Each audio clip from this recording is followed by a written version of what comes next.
கிறிஸ்துவுக்குள் பிரியமானவர்களே, உங்கள் ஒரு ஆண்டவராகிய இயேசு கிறிஸ்துவின் இணையற்ற வல்ல நாமத்தினாலே வாழ்த்துகிறேன், வரவேற்கின்றேன். ஆண்டவர் ஈவாய் கொடுத்திருக்கின்ற ஆவிக்குரிய கிருபைகளினாலே வளருகின்ற லெந்தனும் இந்த நாட்களுக்காக ஆண்டவரை ஸ்தோத்தரிக்கின்றேன். இந்த உலகத்திலே மனிதர்களுடைய சில செயல்கள், மனநிலைகள் மற்றும் பழக்க வழக்கங்கள் கர்த்தருக்கு அருவருப்பானவைகள் என்பதை வேதத்தின் அடிப்படையிலே நாம் கற்றுக்கொள்ள ஆண்டவர் இரக்கம் தந்தார். நீதிமொழிகளின் புஸ்தகம் 6ஆம் அதிகாரம் 19ஆம் வசனத்திலே 7வது நிகழ்வாக பட்டியலிடப்பட்டிருக்கின்ற ஒரு நிகழ்வு சகோதரருக்குள்ளே விரோதத்தை உண்டு பண்ணுதல், கிரியேட்டிங் டிவிஷன் அமாங் பிரதர்ஸ் என்று ஆங்கிலத்தில் சொல்ல முடியும். சகோதரருக்குள்ளே விரோதத்தை உண்டு பண்ணுதல் என்பது ஒருவருக்கும் மற்றொருவருக்கும் இடையிலே சண்டை, பிளவு, பகைமை உருவாக்கி தான் குளிர் காய்வது என்று பொருள் கொள்ள முடியும். இது வார்த்தைகளினாலோ, வதந்திகளினாலோ, பொய்களினாலோ அல்லது சதி திட்டங்களினாலோ நடக்கலாம். சுய லாப நோக்கோடு ஒருவரை பற்றி தவறான செய்திகளை பரப்புவது, அது மறைமுகமான வார்த்தைகள், காஷிப், மேனிப்புலேட்டேஷன் மே ஆக்ட் என்று சொல்ல முடியும். கிரியையினாலே அங்கே அவர்கள் விரோதமாய் செயல்படுவது, உண்மையை திரித்து பரப்புவது, தங்களுடைய சுய லாபத்திற்காக உண்மை இல்லாததை உண்மையைப் போல பரப்புவதும், உண்மையை திரித்து பொய்யாக பரப்புவதும் உள்ளடங்கும். நேரில் சொல்லாமல் மறைமுகமாக குழிபறித்தல். நேருக்கு நேர் அவங்கக்கிட்ட சொல்ல முடியாது, அவங்க அதிகாரத்தில் இருப்பாங்க, அவங்க நம்ம குழி தான் பறிக்கணும் அப்படிங்கிற எண்ணத்தில் பிரயாசப்பட்டு மூழ்கடிக்க முயற்சிப்பது, அவங்கள அப்படியே மூழ்கடிச்சிடணும் அப்படிங்கிற முயற்சி செய்வது தான் சகோதரருக்குள்ளே விரோதத்தை உண்டு பண்ணுதல். இதனுடைய விளைவுகள் உறவுகளை உடைத்துவிடும், நண்பர்களை எதிரிகளாக மாற்றும், சமாதான குலைச்சல் ஏற்படும், திருச்சபையாயிருந்தா பிளவு ஏற்படும். நீதிமொழிகளின் புஸ்தகம் 6ஆம் அதிகாரம் 16ஆம் வசனத்திலிருந்து 19ஆம் வசனம் வரைக்கும் பார்க்கும் பொழுது கர்த்தர் வெறுக்கின்ற அருவருப்புகள் 7 பட்டியலிடப்பட்டிருக்கு. கர்த்தருக்கு விரோதமானது. ஏன் கர்த்தருக்கு விரோதமானது? சமாதான கர்த்தருக்கு விரோதமானது. சமாதானத்தின் தேவன், சமாதானத்தை விரும்புகிறவர். இங்கே வெறுக்கின்ற அருவருக்கின்ற காரியம் இது என்பதை உணர்த்த முடியும். யாக்கோபு எழுதின பொதுவான நிருபம் 4ஆம் அதிகாரம் 1ஆம் வசனம் சொல்கிறது, உங்கள் அவயவங்களில் போர் செய்கிற இச்சைகளினால் அல்லவா, உங்கள் அவயவங்களில் போர் செய்கிற இச்சைகளினால் அல்லவா. தான் நல்லா இருக்கணும், தான் மேலே போகணும் அப்படிங்கிறதுக்காக மற்றவங்களை மேலே வரவிடாமல் தாழ செய்கின்ற அல்லது வீழ்த்துகின்ற கிரியைகளை இது குறிக்கிறது. நீதிமொழிகளின் புஸ்தகம் 16ஆம் அதிகாரம் 28ஆம் வசனம் சொல்கிறது, மாறுபாடு உள்ளவன் சண்டையை கிளப்பி விடுகிறான், கோல் சொல்லுகிறவன் பிராண சிநேகிதரையும் பிரித்து விடுகிறான். மாறுபாடுள்ளவன் சண்டையை கிளப்பி விடுகிறான், கோல் சொல்லுகிறவன் பிராண சிநேகிதரையும் பிரித்து விடுகிறான். கிசு என்னன்னு தெரியும், இல்லாத ஒன்றை இருக்கிற மாதிரி பேசி மற்றவங்க கிட்ட பேச வச்சு தவறாக புரிய வச்சு ஒருத்தருக்கு ஒருத்தர் விரோதமாக எழும்ப வைக்கின்ற காரியத்தை இந்த பதம் பயன்படுத்துகிறது. நீதிமொழிகள் 13ஆம் அதிகாரம் 10ஆம் வசனம், அகந்தையினால் மாத்திரம் வாது பிறக்கும். சண்டை எப்போ வருமா?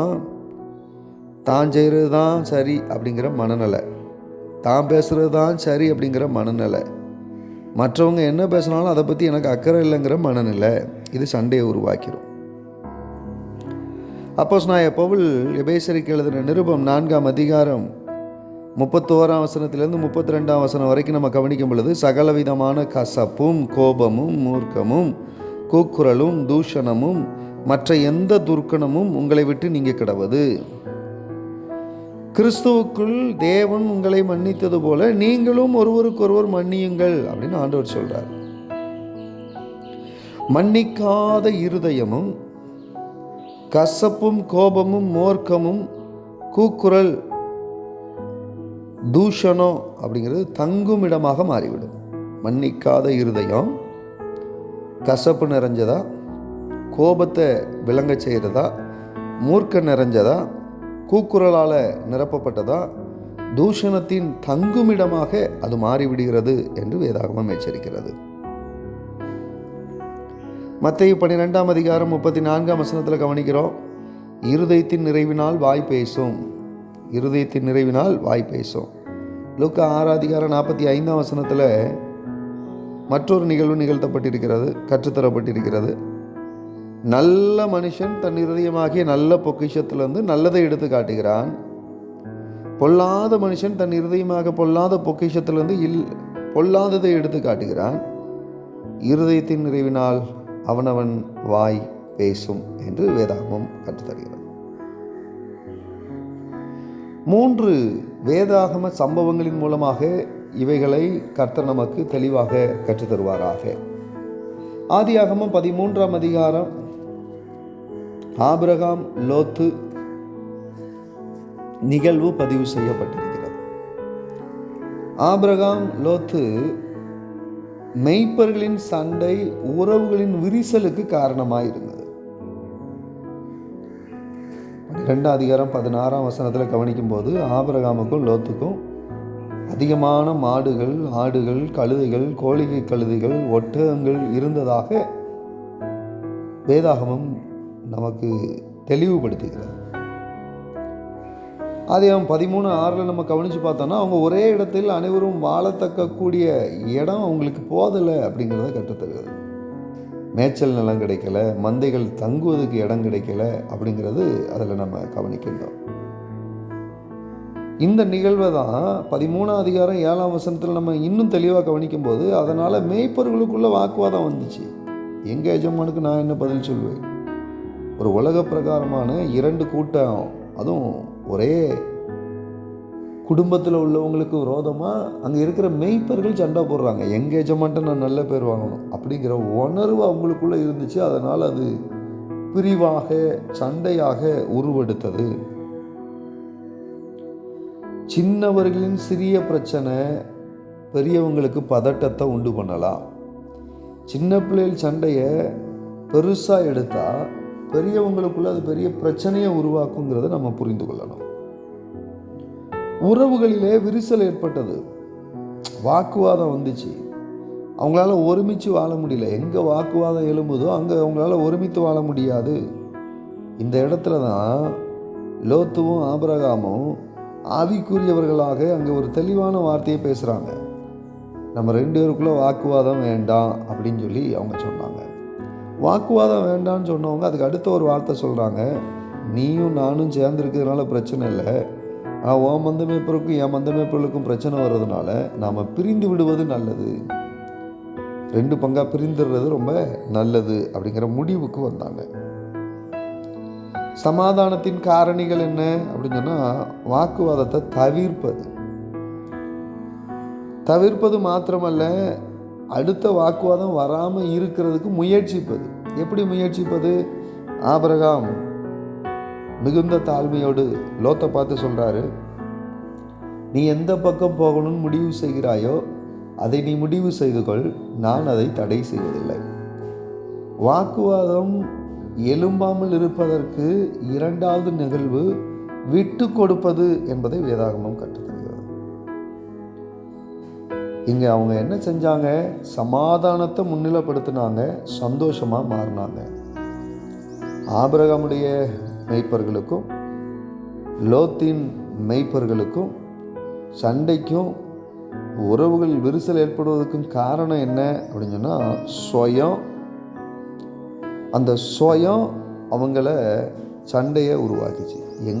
நாங்கள் தான் பெரிய ஆட்கள், எங்ககிட்ட தான் நிறைய ஆடு இருக்குது, எங்ககிட்ட தான் நிறைய மாடு இருக்குது அப்படிங்கிற பிரச்சனைகள்.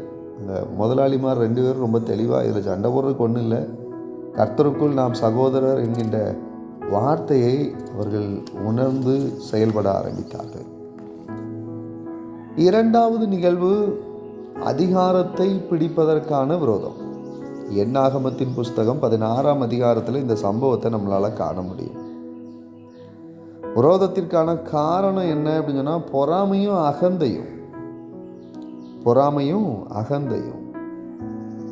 என்னாகவும் 16ஆம் அதிகாரம் 3ஆம் வசனத்தில் அவங்க பேசுகிறாங்க, நீங்கள் மிக மிஞ்சி போகிறீங்க, சபைக்கு மேலே உங்களை உயர்த்துறீங்க அப்படின்னு சொன்னாங்க. கோராகு மற்றும் அவன் கூட்டம் மோசேயையும் ஆரோனையும் குற்றம் சாட்டினாங்க. கர்த்தர் நமக்கு மேலே ஒருத்தரை உயர்த்தி வச்சிருக்கிறாரு அப்படின்னு சொன்னால் அந்த தலைமைக்கு கீழ்ப்படியணும். ஆனால் அந்த தலைமைக்கு எதிராக இவர்கள் பேசினார்கள். காரணம் பொறாமை, அகந்த, விரோதமாக வெளிப்பட்டுச்சு. இதனால் திருச்சபைக்குள்ள பிளவு ஏற்பட்டுச்சு. என்ன பிளவு அப்படின்னு சொல்லி கவனித்து பார்த்தோன்னா 16ஆம் அதிகாரத்தில் நம்ம கவனித்து பார்த்தோன்னா விரோதமாக கோராக மாத்திரம் இல்லைங்கிறத நம்ம கவனிக்க முடியும். என்னாகமோ 16ஆம் அதிகாரம் 1ஆம் வசனத்தில் சொல்லப்பட்டிருக்க காரியம்,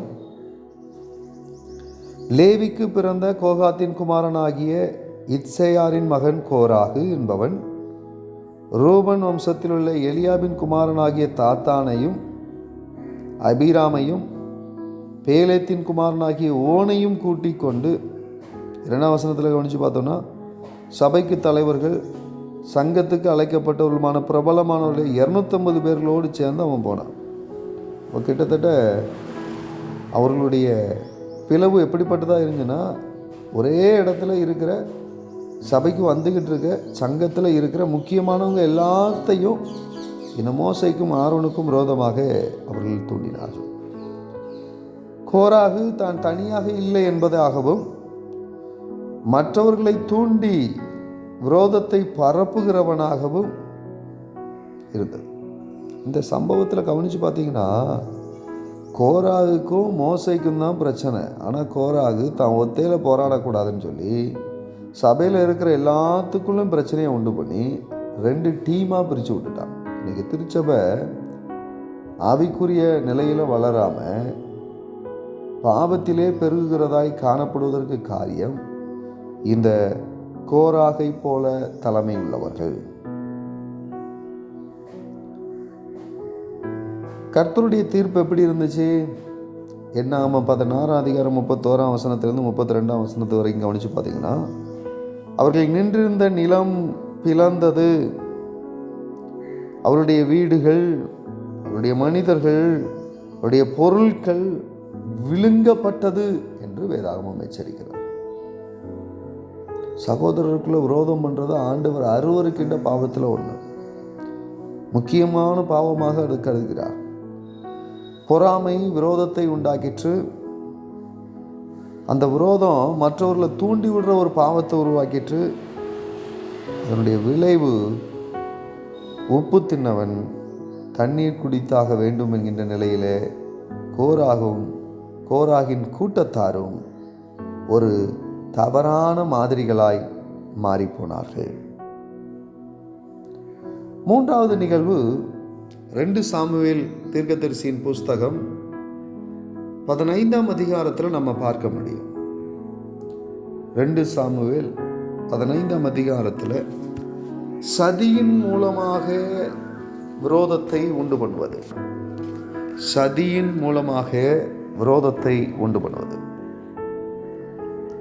2 சாமுவேல் 15ஆம் அதிகாரத்தில் நம்ம கவனித்து பார்க்கும் பொழுது இந்த அப்சலோம் இருதயங்களை திருப்புகிறவனாய் காணப்பட்டான். அப்சலோம் நேரடியாக போராடலை. அங்கே இருக்கிற மக்கள் கூட்டத்தின் இருதயத்தை தன்னை நோக்கி திருப்புகிறவனாய் காணப்பட்டான். அதாவது அவங்களுடைய எண்ணங்களை மாற்றி, தாவீதை நோக்கியிருந்த நம்பிக்கையை மாற்றி தன்னை நோக்கி மாற்றுகிறவனாய் அவன் காணப்பட்டான். அதுக்கு அவன் என்ன செஞ்சான்? இனிமையான வார்த்தைகளை பயன்படுத்தினான். என்ன இனிமையான வார்த்தை? 2 சாமுவேல் 15ஆம் அதிகாரம் 2-3 வசனங்களில் கவனித்து பார்த்தோன்னா அவங்கள பார்த்து சொல்லும்போது, உன் காரிய நியாயம்தான், ஆனால் உனக்காக ராஜாவிடத்தில் காரியத்தை விசாரிக்கிறதுக்கு ஆள் இல்லை அப்படின்னு சொல்லுவான். 5ஆம் வசனத்தில் கவனித்து பார்த்தீங்கன்னா பொய்யான அன்பை அவன் காட்டுவான். எப்படி? மனதை கவரும் நாடகத்தோடு தன் கையை நீட்டி தழுவி முத்தம் செய்கிறவனாய் இருந்தான் என்று வேதாகமம் உணர்த்துகிறது. நம்பிக்கையை திருப்பினான். எந்த நம்பிக்கை? அப்சலோம் நல்லவன், தாவீது ராஜா உங்களை கவனிக்கலை அப்படிங்கிற மாய்மாலத்தை உருவாக்குனான். இதெல்லாம் கரிசனையோடு அல்ல, தனக்கான தரிசனத்தோடு அப்சலோம் செயல்படுகிறவனாய் காணப்பட்டான். சதி நடந்த விதத்தை இந்த 2 சாமுவேல் 15ஆம் அதிகாரம் 10ஆம் வசனத்தில் கவனிக்கிறோம். மறைமுக திட்டத்தை அவன் ரொம்ப தெளிவாக செயல்படுத்தினான். யாருக்கும் தெரியாமல் வெளியில் அமைதியாக இருந்துக்கிட்டு உள்ளத்தில் கிளர்ச்சியை செயல்படுத்தணுங்கிற திட்டத்தை தெளிவாக செயல்படுத்தினான். திட்டமிட்ட குழு போராட்டத்தை ஏற்படுத்தினான். எக்காலம் ஊதும்போது எல்லாரும் இணைந்து செயல்படும்படியாய் வைத்தான். அதிகாரத்தை கைப்பற்ற முயற்சி பண்ணினான். தாவீது ராஜா உயிரோடு இருக்கும்போதே தந்தையை காட்டிலும் தான் ராஜாவாக மாறிடணும் அப்படிங்கிற முயற்சியை அவன் உருவாக்கினான். அநியாயம், அதிகார ஆசை அங்கே வெளிப்பட்டதை நாம் பார்க்க முடியும். இந்த நிகழ்வில் நம்ம கவனித்து பார்க்கும்போது இந்த ஜனங்கள் தெரிஞ்சு அந்த தப்பை பண்ணின மாதிரி வேதாகமம் பதிவு செய்யவில்லை. 2 சாமுவேலின் புஸ்தகம் 15ஆம் அதிகாரத்தில் நம்ம கவனித்து பார்க்கும்போது இந்த 2 சாமுவேல் 15ஆம் அதிகாரத்தில் சொல்லப்பட்டிருக்க காரியம் என்ன அப்படின்னு சொன்னால், என்ன நடக்கு அப்படிங்கிறத கூட ஜனங்களால் புரிந்து கொள்ள முடியலை. அவங்களுக்கு இதெல்லாம் தப்பு அப்படிங்கிறத கூட அவங்களால உணர்ந்து கொள்ள முடியலை அப்படிங்கிறத வேதாகமம் மிகவும் தெளிவாக கற்றுத்தருகிறது. 11ஆம் வசனத்தில் கவனித்து பார்த்தீங்கன்னா, அப்சலோமோடு கூட போன அவங்களுக்கு அவர்கள் வஞ்சகமின்றி அறியாமையினால் போனார்கள் அப்படின்னு சொல்லியிருக்கு. தாவீது ராஜாவை எதிர்த்து போகணும் அப்படிங்கிற எண்ணம் அவங்களுக்கு கிடையாது. தாவீது ராஜாவுடைய பையன் தானே அப்படின்னு நினச்சிக்கிட்டு போனாங்க. ஆனால் அவங்களுடைய திட்டத்தை அவன் உடைக்கின்றவனாய் செயல்படுத்துகிறவனாய் காணப்பட்டான். இதனுடைய நிகழ்வு எப்படிப்பட்டதாக இருந்தது? குடும்பத்தில் பிளவு ஏற்பட்டுச்சு, ராஜ்யத்தில் பிளவு ஏற்பட்டுச்சு. குடும்பத்தில் எப்படிப்பட்ட பிளவு? தகப்பனுக்கும் விரோதமாக எழும்புகிறோம் அப்படிங்கிற உணர்வு அப்சலோமுக்கு சுத்தமாக இல்லை. காரணம் அதிகாரம். அப்பானுக்கு அடுத்து நாம் தான் அந்த பதவியில் இருக்கணும் அப்படிங்கிறதுக்காக எப்படியாகிலும் அந்த பிரச்சனையை பெருசாக்கி ராஜ்யத்தை தன்வசமாய் மாற்ற வேண்டும் என்ற எண்ணத்திலே அப்சலோம் செயல்பட்டான். இதனால் சமுதாயத்தில் அமைதி குலைந்தது. சமுதாயத்தில் ராஜா யாரு என்று மக்கள் இரண்டாக பிரிகின்ற ஒரு சூழல் ஏற்பட்டது. பயத்தையும் துன்பத்தையும் உருவாக்கினான். விரோதத்தின் உண்மையான விளைவாகிய தப்பி ஓட வேண்டிய நிலையில் ராஜாவும் அவனுடைய ஊழியர்களும் மனவேதனையோடு துயரத்தோடு அந்த இடத்தை விட்டு ஓடி போனாங்க அப்படின்னு சொல்லி வேதாகமம் மிகவும் தெளிவாய் கற்றுத் தருகிறது. கிறிஸ்துவுக்குள் பிரியமானவர்களே, சிறிய பிரச்சனைகளை பெரிய சண்டையாக நம்ம மாற்றிக்கிட்டு இருக்கிறோமா? உறவை காக்கிறதுக்கு நம்ம விட்டு கொடுக்க தயாராக இருக்கிறோமா? சமாதானம் அதை நம்ம தேர்வு செய்கிறோமா? சுயநலத்தை முக்கியத்துவப்படுத்துகிறோமா? பொறாமை, அகந்தை நம்ம உள்ளத்தில் காணப்படுதா? கர்த்தர் நம்மளை வழிநடத்துகிறார், அவர் தலைமையாக இருக்கிறார் என்பதை ஏற்றுக்கொள்கிறோமா? கர்த்தருக்கு விரோதமாக கலகம் செய்கிறவர்களாக காணப்படுறோமா? எனது வார்த்தைகள் யாரையாவது யாருக்கு விரோதமாவது திருப்புதா அல்லது சமாதானத்தை உருவாக்குதா? அப்சலோமை போல இனிமையாக வாயில் பேசி இருதயத்தில் வேறொரு செயல்பாட்டை செயல்படுத்தி திட்டங்களை செயல்படுத்துகிறோமா? அது சமாதானத்திற்குரியது தானா? சமுதாயத்தில் பிளவு ஏற்படுத்தக்கூடியதா? குடும்பத்தில் பிளவு ஏற்படுத்தக்கூடியதா? மற்றவங்க தவறாக ஒருவரை பற்றி பேசும்போது அவங்க கூட உட்காந்துட்டு நம்ம தலையாட்டிக்கிட்டே இருக்கோமா? அல்லது உண்மையான நிகழ்வுகளுக்கு எச்சரிக்கை செய்கிறவர்களாக இருக்கிறோமா? கர்த்தருக்கு முன்பாக சமாதானம் செய்கிறவர்களாய் நாம் இருக்கிறோமா? என் இருதயம் அன்பால நிறைங்கிருக்கா? கர்த்தர் வெறுக்கின்ற அருவருப்புகளால் நிறைந்திருக்கிறதா? தலைகளை தாழ்த்தி ஜெபிப்போம். எங்கள் அருள் தந்தையாம் திரியேகவரே, இந்த லந்து காலங்களை காண அருள் புரிந்து மக்காய் நன்றி செலுத்துகிறோம். எங்கள் நேரத்தை வீணாக்காமல் கிடைக்கும் வாய்ப்புகளை பயன்படுத்தி உண்மையாய் உறுதியான மனதோடு தேவ நாம மகிமைக்கு ஏதுவாக கடமைகளை செய்து முடிக்க கிருபை செய்யும். எங்கள் வாழ்விலே முக்கியமான தீர்மானங்களை எடுக்கவும் அவைகளை நிறைவேற்றவும் தவறான வழிகளை தள்ளி எப்பொழுதும் சரியான வழிகளை தெரிந்தெடுக்கார்கள் புரியும். சக மனிதர்களோடு எங்களுக்குள்ள உறவுகளில் அன்பு மரியாதை நாங்கள் காண்பிக்க உதவி செய்யும். கேடான எண்ணங்கள், வீண் சிந்தைகள், மனக்கசப்புகள் எங்கள் உள்ளத்தில் நுழையாதவர் மனதிற்கு காவல் வையும். துன்பத்தில் இருப்பவர்களுக்கு உதவி செய்ய, தேவையிடத்தில் அன்பு செலுத்த, அந்த அன்பு மாயமற்றதாய் காணப்பட, புண்பட்ட இருதயத்தோடும் கவலையோடும் வாழ்வோடும் அனுதாபம் காட்ட எங்களுக்கு அது கிருபையை தந்தள்ளோம். திரியேகராகிய பிதா, குமாரன், பரிசுத்தாவியின் நாமத்தினாலே ஆமென். ஆமென்.